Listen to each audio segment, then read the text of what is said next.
Hi, welcome to Yoga Selection. My name is Rod. Today's class, we're focusing on yoga poses for swimmers. Of course, it's also going to be a great general class for anybody. It will include a variety of shoulder opening poses. In terms of equipment, I'll be using a chair and I'll be using a specific yoga chair. It doesn't matter if you don't have a particular yoga chair, just any chair will suffice. I'll also be using 2 blankets and a belt. If you haven't got those items at hand, even a couple of swimming towels will suffice. With your yoga mat, make sure that you've got access to a clear wall space, like I have here.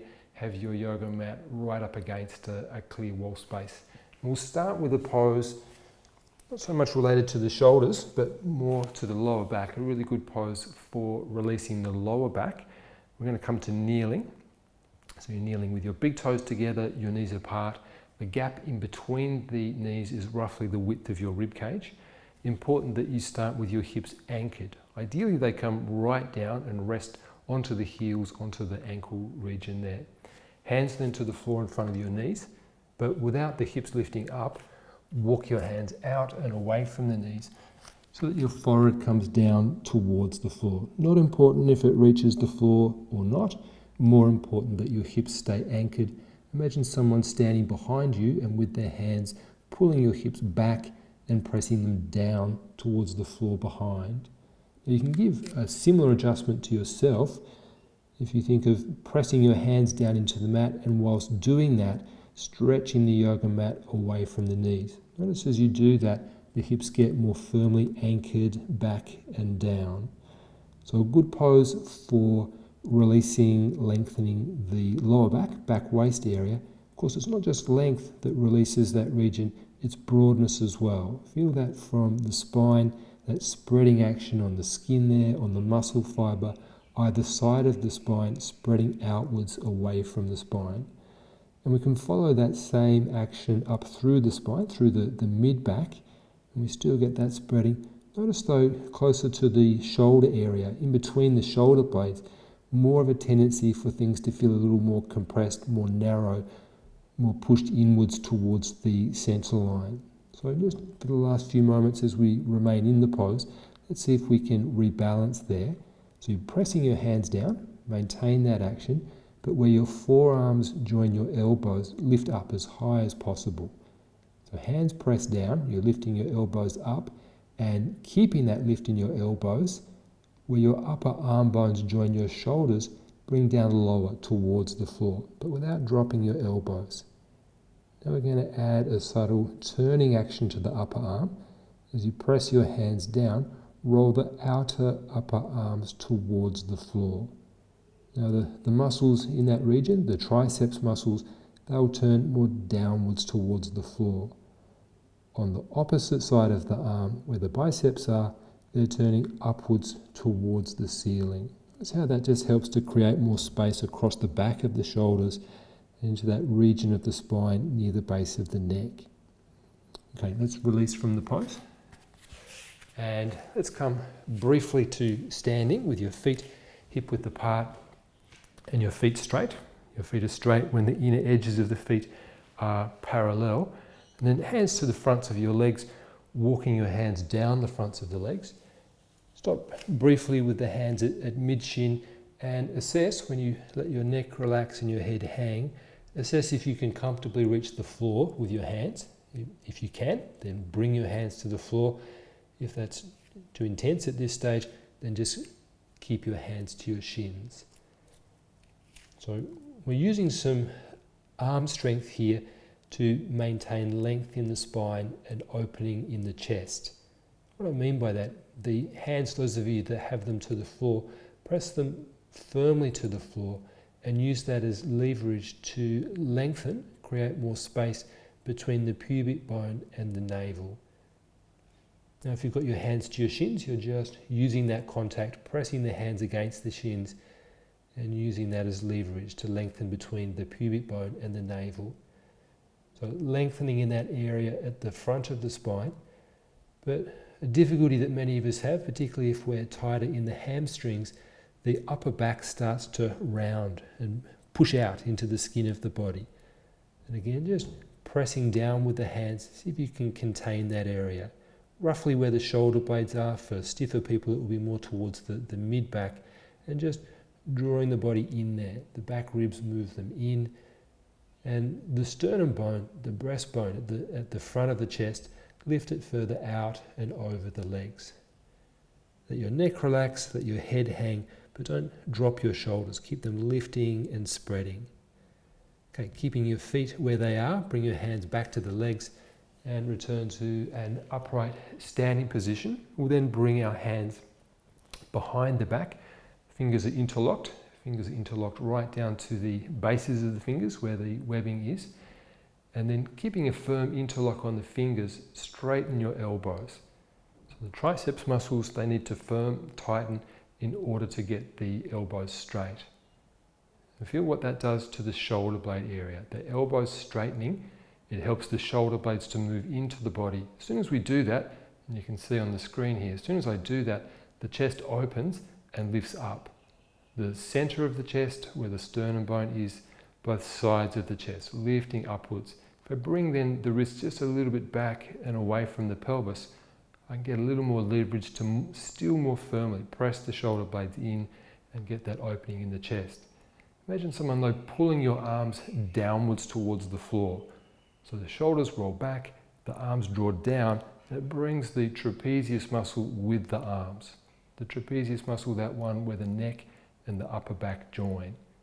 Now, keeping the shoulders rolling back, keeping the elbows active, let's return back to the pose where we've just been. So bending from the waist, bringing the chest forwards and downwards. Neck again, release the head hang. So this pose, we call it Uttanasana, and a really good pose for lengthening the hamstrings. But now we've brought a shoulder opening aspect to the pose. So keep your elbows straight. With your elbows straight, move your shoulder blades deeper into the body. Notice how that helps to keep your chest that little bit more open. When the chest is open, it's moving towards the throat. The arms, draw them up and away from the ears. So you're using the arms to lengthen your neck, and your neck lengthens in an upward direction away from the ears. Okay, and then release and come all the way back up to standing. Release the interlock of your fingers, turn the other way so that you can bring your hands to the wall. Have your wrists shoulder width apart. Have your fingertips level to the tops of your shoulders. Fingers spreading. Just check the angle of the hands before we go further. With the fingers spreading, make sure that the middle finger, the one next to the index finger, that long finger in each hand, make sure that that finger is pointing directly upwards. And then walk your feet back and look to the screen if you're not sure of the shape here. We're keeping the legs in a vertical position so that the hips remain directly over the ankles. Firm pressure with your hands into the wall, and that keeps your elbows straight. So as your elbows straighten, they lift upwards. Now the side ribs, for the moment, think of moving them back and away from the wall. As you do that, feel how you get added space, added length through the shoulder region. So hands press into the wall, the sides of your rib cage move back and away from the wall. The upper chest, so that's the area there right up where the collarbones are, bring down closer to the floor. Side ribs away from the wall. The upper chest bring down towards the floor without dropping your elbows. As we're getting a nice opening there through the shoulders. Make sure though that the lower front ribs, make sure that they're not collapsing. Give them just a little bit of support, a little bit of lift back up into the body, towards the spine. And the pelvis, as if someone was standing behind you and firmly pulling your hips back and away from the wall. But your hands press firmly into the wall. Okay, and then step forwards and come up, standing with your feet hip width apart. Bring your arms out in front of you and bring the hands together, then interlock your fingers right to the bases of the fingers. The tips of the thumbs can be touching, and then we'll turn the palms to face forwards and then elbows straight. So elbows straight, your back ribs move in and your shoulders keep down. So we're going to raise our arms up directly vertically above the head. Generally we would do that with our elbows straight. Let's today though look at it from a slightly different perspective. Let's bend the elbows and rest your knuckles, the backs of your knuckles, onto the top of your head. Just check that you've got that configuration. Your palms are facing up, your thumbs are facing forwards in the direction that your eyes are looking, and your little fingers are towards the back of the skull. Now your elbows, draw them back towards the wall behind you. And just check as you do that, see if your shoulders then push up towards your ears. Don't allow that to be the case. Keep your elbows back, but your shoulders down and away from the ears. The shoulder sockets, resist them back and down and into the body. Elbows back, shoulders down, but your chest keep forwards, lifting upwards and forwards. And then all we're going to do from here is straighten the elbows and the arms extend directly upwards in a vertical direction. Make sure that your elbows are straight, lift them up and bring them back towards the wall behind. So elbows back, but keep the chest forwards, that upper part of the chest forwards, near where the collarbones are. Move forwards. The lower front ribs, don't allow them to push out, sit them back into the body and extend up through the thumb side of each wrist. Don't allow that area to shrink. And then release the arms back down. We'll change the interlock over. So as we switch the interlock, the opposite index finger comes to the top and the opposite little finger comes beneath. As we just did, we'll straighten the elbows briefly. Elbows straight, shoulders down, chest lift up. Keeping that lift in the chest, then bend the elbows, rest the knuckles onto the top of the head, elbows back, shoulders down, shoulder blades move in, chest lift up, and then straighten your arms. Straighten the elbows, lift the elbows up. Notice how your side ribs follow. Keeping that height in the elbows, bring them back more towards the wall behind. But keep your chest lifting and forwards. Okay, and then release your arms down. Make sure that you've got enough room out to the side to extend your arms out to the side. Check that your feet, again, hip width. And then we'll cross the arms, keeping it for the moment the elbows straight so that the right elbow is sitting over the left elbow.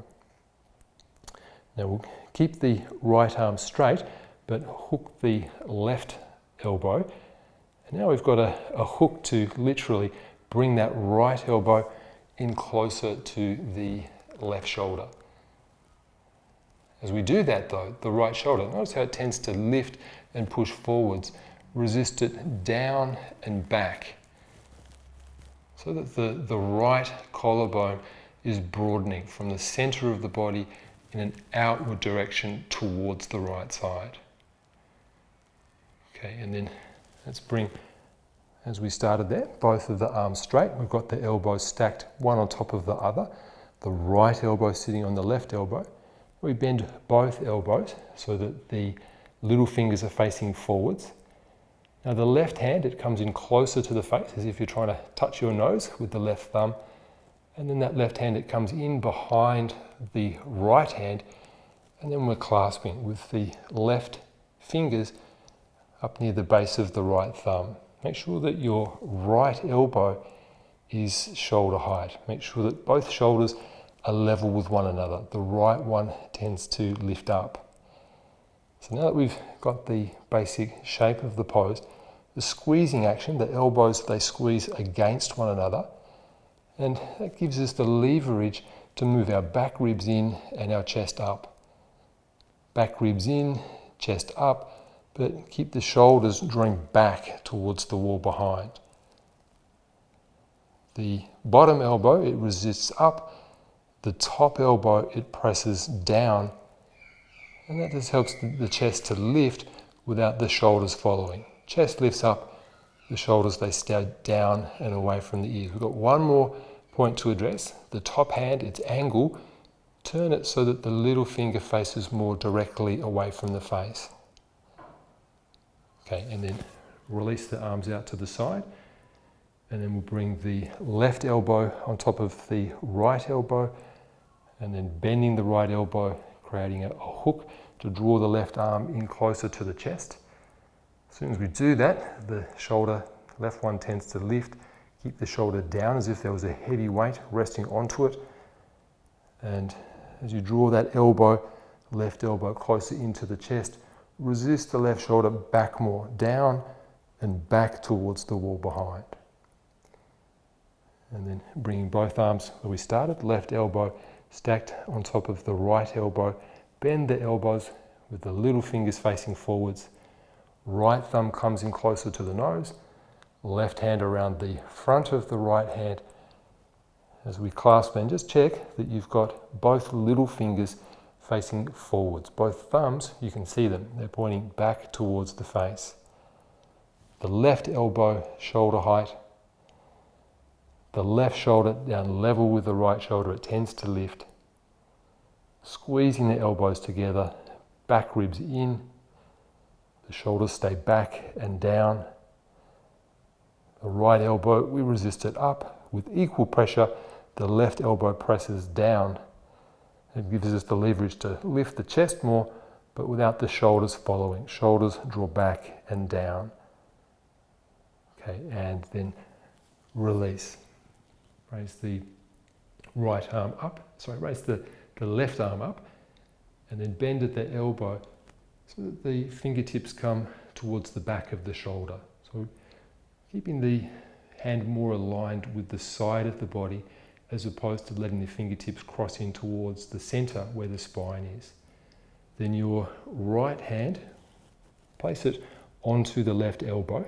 So I've got my palm flat, fingers spreading, and the elbow joint is pressing right up into the center of the palm. And then with the right hand, just guide the left elbow into an upright position so that the elbow is sitting more directly over the shoulder. With the elbow, press up into the palm. As we do that, there's a slight turning action. The outer upper arm, it turns forwards. It just helps there to keep space there with the shoulder away from the neck. Otherwise it tends to get pushed up and inwards towards the center of the pose. So the elbow, it presses up into the palm. The palm, it resists down so that the upper arm bone, it gets contained, pushed back and down, stabilized into the shoulder socket. Watch for the right elbow leaning forwards, lift it up and back. Okay, and then release. Right arm up, bend the elbow, left palm on top, guiding the elbow to sit directly over the shoulder, pressing up with the elbow. Notice how your chest lifts as your elbow presses up into the hand.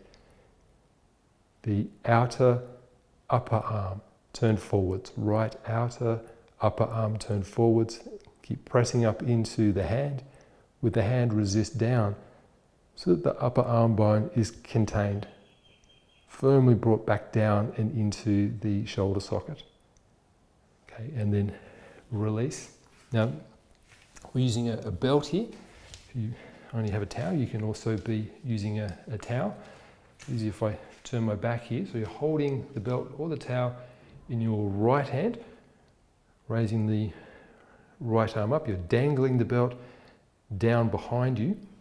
You reach back with the left hand, catch hold of the belt or the towel, and then you can walk the left hand up towards the right hand. It doesn't matter if you're not able at this stage to completely close the gap between the hands. And then the left shoulder, notice how it tends to push forwards, and the left shoulder blade, it tends to wing out and away from the back ribs. So let's focus on that area. The left shoulder, roll it back. The left shoulder blade, move it in. Now make sure it's the shoulder that's rolling back, not the elbow. Bring that attention to the shoulder. The left shoulder, roll back, not the elbow.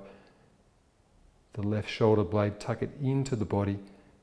Now with the right hand we can then pull on the belt or the rope, or the towel, and that just means that the left hand can come that little bit higher up the back, work to your capacity, and then we can just walk the right hand down that little bit lower and then repeat. The left shoulder roll back, left shoulder blade move in, and keep the chest lifting. Okay, and then release. We'll now hold the belt in the left hand, dangling it down the back, catching hold of it with the right hand. Now work to your capacity. We can keep quite a large gap between the hands. Those of you working with more flexibility in the rotator cuff shoulder region, you can even have the hands completely together here. So work to your capacity. But let's work in 2 stages. The first stage well within the comfort zone. So right shoulder roll back, right shoulder blade move in, chest lift up. And then we'll use the top hand to pull the bottom hand that little bit higher up the back. And we then readjust, walking the left hand lower down, and then repeat. Right shoulder roll back, right shoulder blade move in. As you do that, make sure you're not just winging the elbow back. The elbow sits more directly out to the side. It's the shoulder that moves as opposed to the elbow. And then release. Belt off to the side. Let's take our chair now.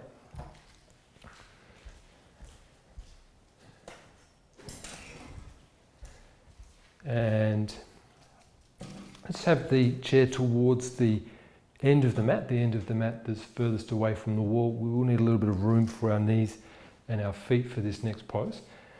Good though if you have at least 2 of the feet on the yoga mat, just so that the chair is stable and not likely to slide away. We then come down to kneeling. Now ideally the chair that you have chosen here has the seat aspect of the chair parallel to the floor, flat, so that we can now place our elbows near the edge. So make sure that the elbows are securely on the edge. We don't want them slipping off, but we need to allow enough room so that our head can hang down into the space there between the upper arms. We'll get to that in a moment, but let's just walk the knees back a little. More or less the knees sit directly under the hips. Look to the screen if you're not sure of the basic shape of the pose. And then we can start by just letting the forehead rest down onto the seat of the chair. Now if you've got some tightness in the shoulders, it might already be highlighted in this position, and if that is the case, it might be that you just stay at this point and consolidate. Otherwise though, just to bring a little more of an effective stretch into that shoulder area, we'll briefly retract the neck so that we can then let the head hang down into the space there between the upper arms. Again, just make sure you're looking to the screen if you're not sure there. We've got the fingers pointing in an upward direction. Make use of the hands, press them against one another just to check that there's some symmetry there. The left hand presses against the right hand with equal force. The opposite hand resists back. The elbows, particularly if there's some tightness in the shoulders, there's a tendency for them to splay out, to widen. Now, looking at someone in the pose, you would see that the elbows remained stationary, but from being in the pose yourself, more of an action than a literal movement, the elbow joints, it's as if they slide a little towards the center of the seat of the chair. You can even feel a little bit the elbow joint. It has that ability to slide on the arm skin. Make sure that the elbow joints, the bones there, are moving towards the skin of the inner arm. It just ensures that the shoulders stay broad and away from the neck, away from the ears. To a degree, we're just releasing and relaxing into the elbow contact. The region where the upper arms join the shoulders, let them soften and release downwards towards the floor. We want this pose to be opening the shoulders. There is a tendency for the lower back to do all of the work here. So make sure that you're not sinking, collapsing into the lower back. Good way of checking that, make sure first of all that your pubic bone is moving away from your navel, lengthening, but then keeping that in addition to that, move the back of your pelvis away from your spine. You feel when you get that in balance that the navel quite naturally lifts up a little towards the spine, and we get a more balanced opening up around the shoulder area without just allowing the lower back to do all of the work there. Now to come out of the pose, bringing the head back onto the seat of the chair and walking the knees in closer to the chair. We'll keep the chair, let's bring it though all the way onto the mat. And we'll turn the other way, stay kneeling, and then reverse back so that your legs come back through the front legs of the chair and your buttocks are almost touching the seat of the chair. You can then bring your hands back onto the seat of the chair and pressing your hands down, lift your chest forwards and up and roll your shoulders back. Make sure that your hips are staying over your knees, and again, possible for the lower back to do all of the bending, all of the lifting here. Instead, we want the upper back to be more involved. So that region between the shoulder blades, draw it deep into the body as the shoulders roll back and down. And then we can use the frame of the chair. So we can start by having the hands onto the frame of the chair. Now, it might depend a little bit on the type of chair that you're using, how far away you are from the chair. For some people, you'll need to come in a little closer for this shoulder opening. For others, you'll need to shuffle the knees a little bit further out. Ideally, we're keeping the hips directly over the knees. And with the chair at the height that I've got here, the yoga chair, I'm able to then walk the hands right up onto the top of the chair. Now that may or may not be possible with the type of chair that you're using, but see if you can walk the hands as high up the frame of the chair as is possible there, so that the shoulders still rolling back, chest lifting with the hips staying forwards. The chest lifting, the center of the chest, both sides of the chest. Keep the shoulders down and away from the ears. Imagine someone with their hands just gently pressing them in that direction. Okay, and then release, and we'll come back to the chair shortly. Just have it off to the side for the moment.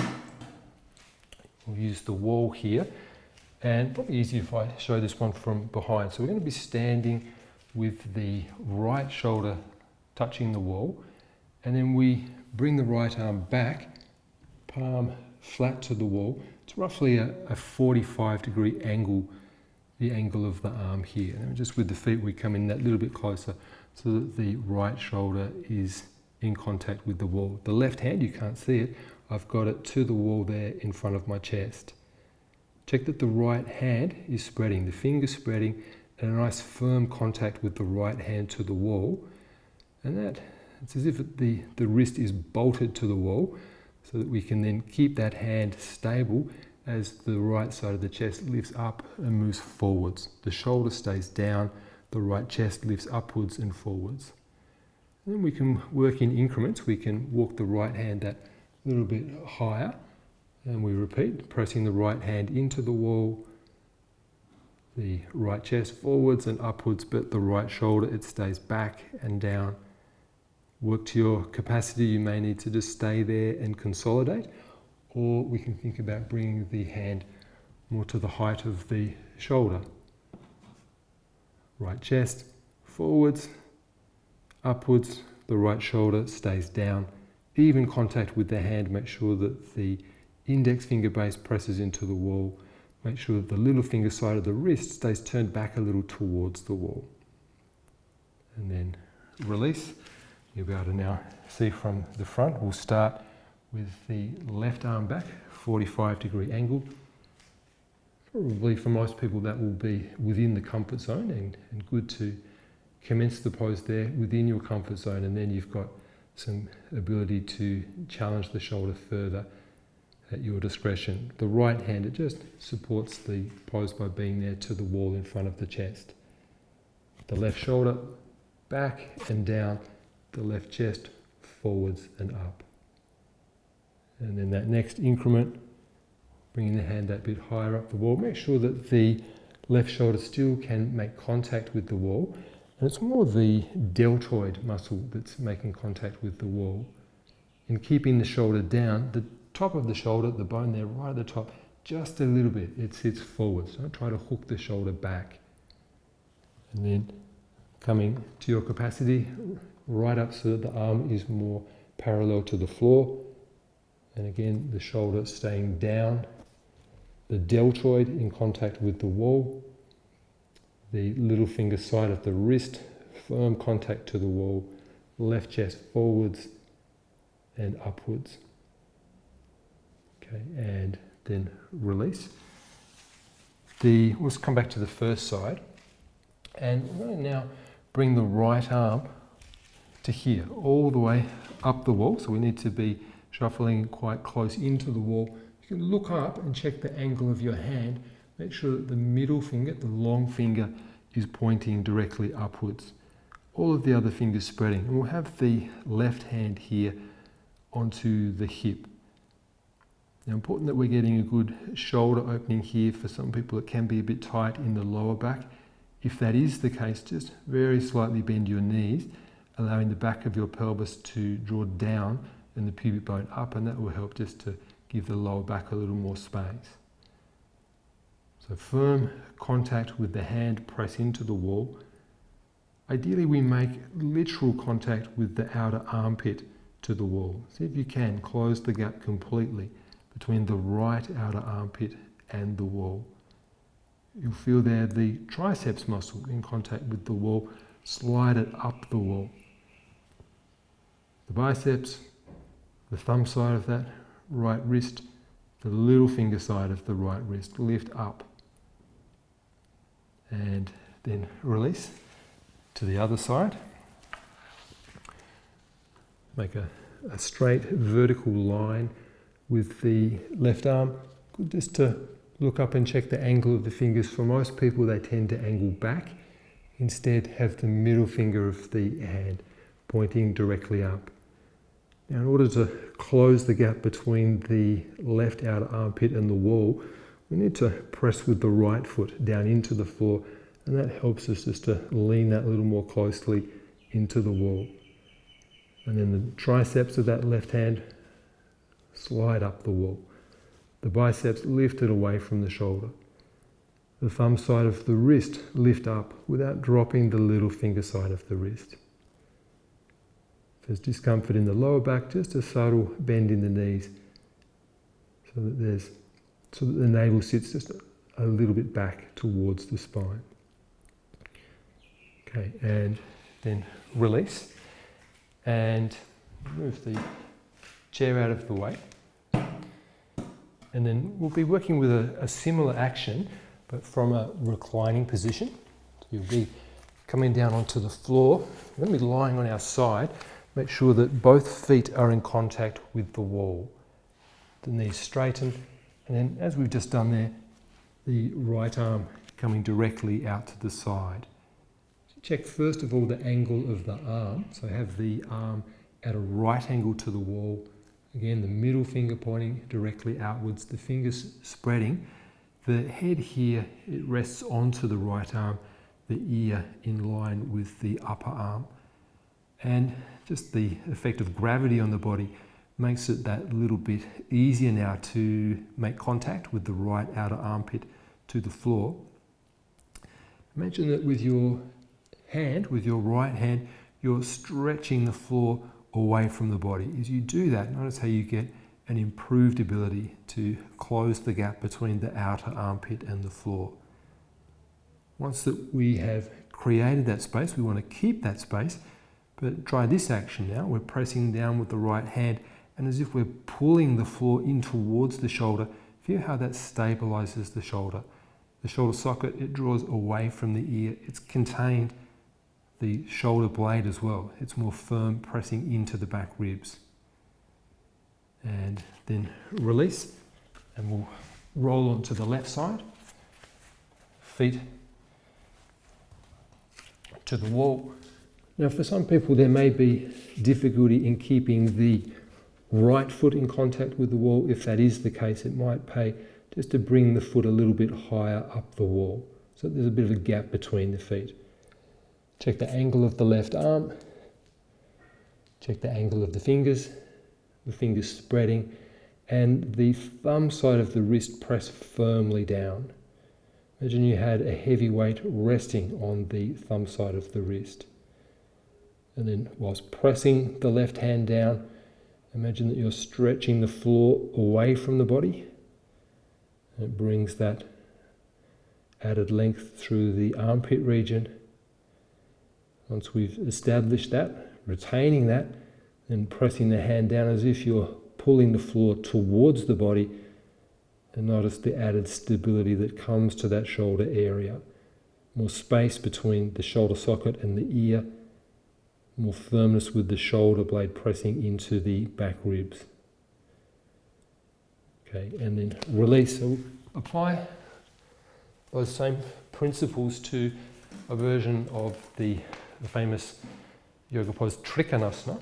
We're going to have the chair, we'll need the back of the chair facing the yoga mat.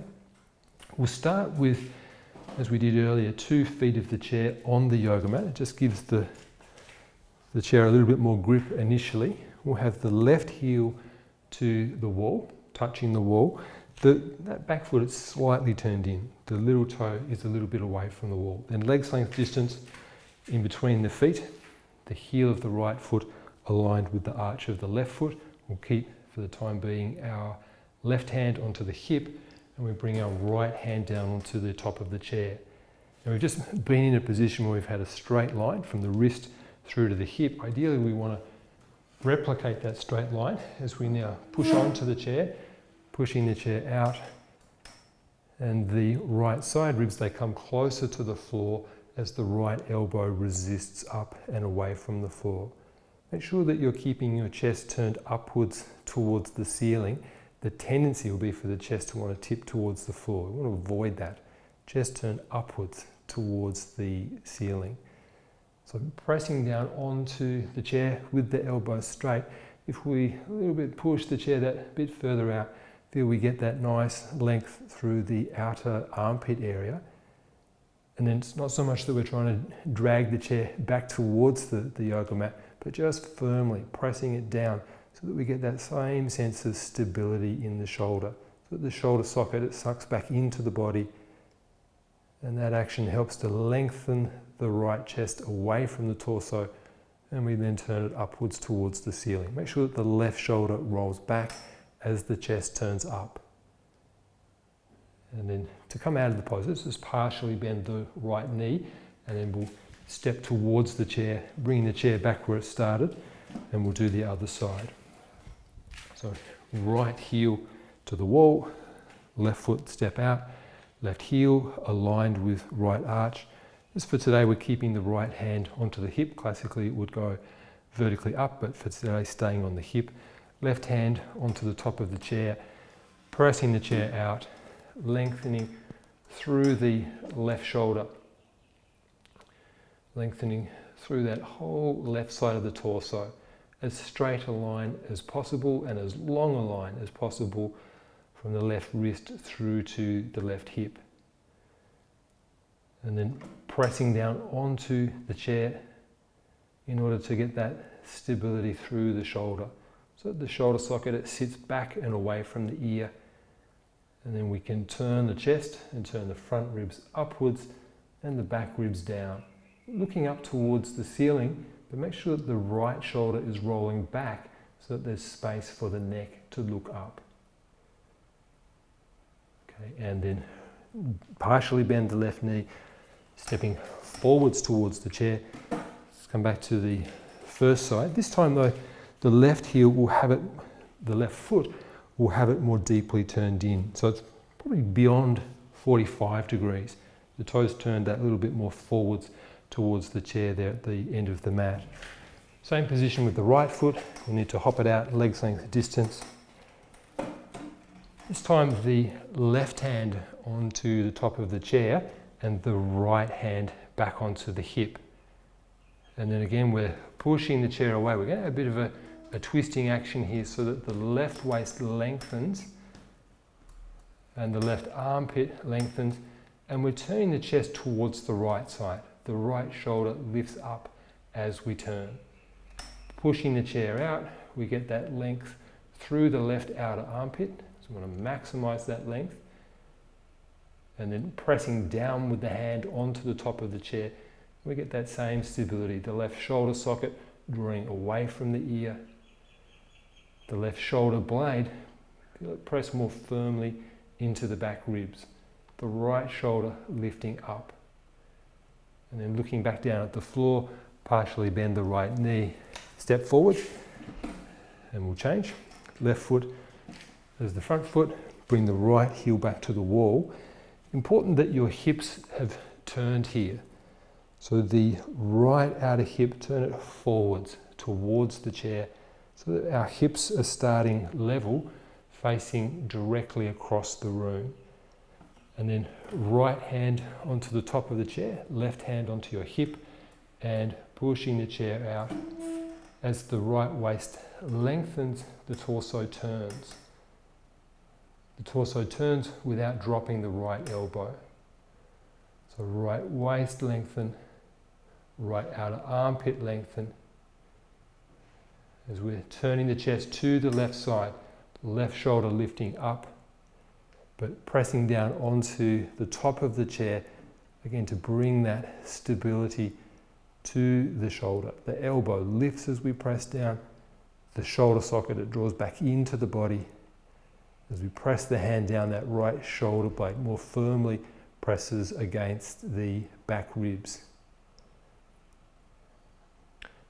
Okay, and then we'll release by partially bending the left knee and stepping forwards, and then we'll put the chair again off to the side. Turn the other way, similar action, and our target area for this particular pose is also going to get into the upper back and the shoulders, but it will, in addition to that, help to lengthen your calves. We'll start with the right toes lightly touching the wall. Both hands are balancing you in contact with the wall there in front. The left foot, hop back, same rotation in that left foot, same angle, so that the toes are turned more towards the wall. So we've turned the foot beyond 45 degrees. The reason for turning that foot in, it helps our hips to rotate so that our hips are level to the floor. Important that there's a wide distance between the feet, roughly the length of your own leg, the distance there between the feet. Now our hands, let's now walk them up the wall, and your forehead comes in towards the wall. We're looking for as straight a line as possible from the wrists through to the pelvis. Okay, so the hands press into the wall. As we worked earlier, the side ribs, they actually move away from the wall. The right outer hip, it draws back away from the wall. The left inner groin, right up the top of the leg there, near the pelvis, the inner leg near the pelvis. Turn it back and away from the wall. The left shin bone, press it back into the calf, our target area, the left calf. As we then draw the left heel down, the calf muscle is drawn towards the floor, back and down. The chest, quite naturally, it's sitting forwards towards the wall. Side ribs move away from the wall, a little counterintuitive, but it helps the chest to open and move forwards towards the wall. Okay, and then we'll step the left foot forwards, right foot back, and hands pressing into the wall, elbows straight, the sides of the ribs moving back away from the wall. Feel how that lengthens through the shoulder region. Left outer hip, draw it back away from the wall. It's a turning action in the hips. The right outer hip forwards, the right buttock away from the left buttock. The right inner groin, turn it away from the wall. The right shin, press back away from the wall. The right ankle joint, draw it back. The right heel, draw it down. Okay, and then release. We'll work with one more pose, and a pose intended for the shin region. Now, I'm using yoga blankets here. I've got the blankets folded in such a way that it gives me a little bit of height. And we're bringing both of those blankets together. You might be working here with towels, in which case you've folded your towels up and bringing the towels together so that they touch. And then just as a starting point, we're going to come to kneeling with our toes dangling off the edge of the blankets, like this. It just means that we can get that lower shin area nice and firm contact, and using the weight of the body to assist there, getting that lower shin there flat down onto the support. With the toes hanging off the edge, it's generally an accessible movement for people who might be more restricted in that lower shin mobility. And then our next increment, we bring ourselves forwards so that the toes are now onto the blanket, and we're returning our hips back down onto our heels. Of course, the knees are together and the big toes are together and touching, and we're just allowing the lower shins to release down and into the support. And it might take some time just to allow that area to loosen. So I mentioned for people with tight shins, that might be already challenging. Equally though, for some people it might be just a position that you're regularly practicing and not finding in particular a strong stretch there through the shins, in which case we can work to take things that a little bit further. So you judge that for yourself and work to your capacity. If we create now a gap in between the two blankets so that we can bring the kneecap area onto the blankets whilst keeping I'll just move that a little bit further out, keeping the toes and those knuckles where the toes join into the bridge of the foot, shoelace region of the foot. And then we can, from there, work to return the hips back and down onto the heels. And it just gives a more full opening through that lower shin area. So knees are together, feet are together. We've got our hands placed onto the fronts of the thighs. We can make use of the arms here to keep the chest lifting, the shoulders rolling back, and the upper back contained. So sort of pose that if that is an area that you're working to improve mobility in, you could return to this position and extend the timing. Just getting a taste of it though in today's class. Let's release out of it now. We'll keep one of the blankets now as our final pose, as a support for our head.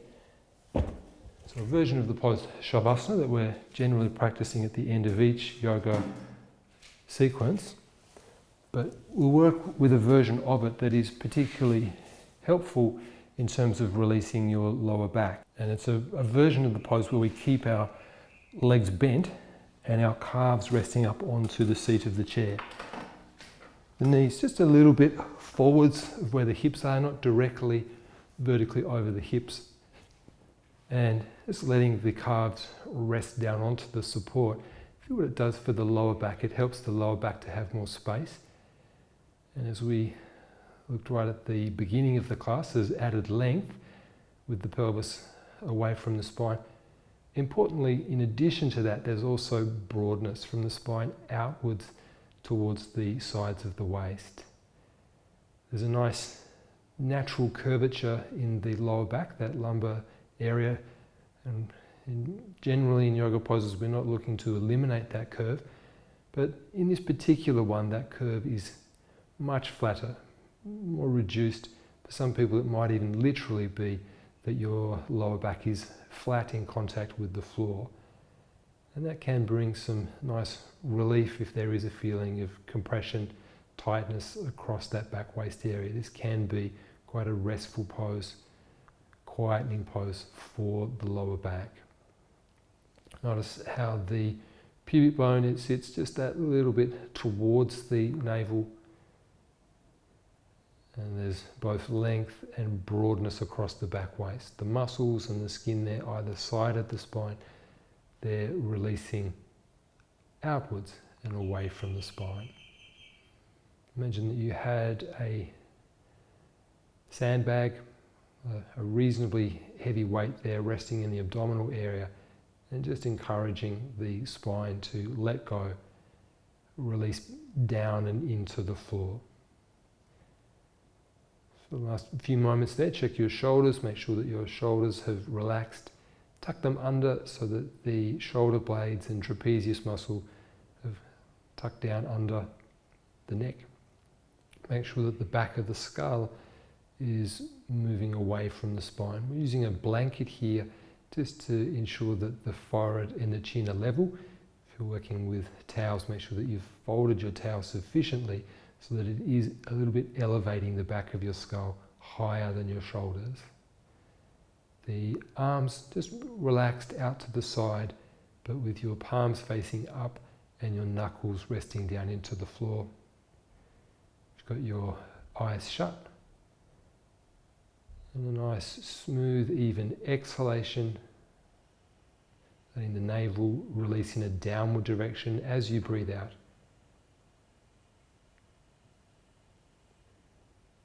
Keeping the face relaxed each time when you breathe in. Smooth, soft inhalation, smooth, soft exhalation.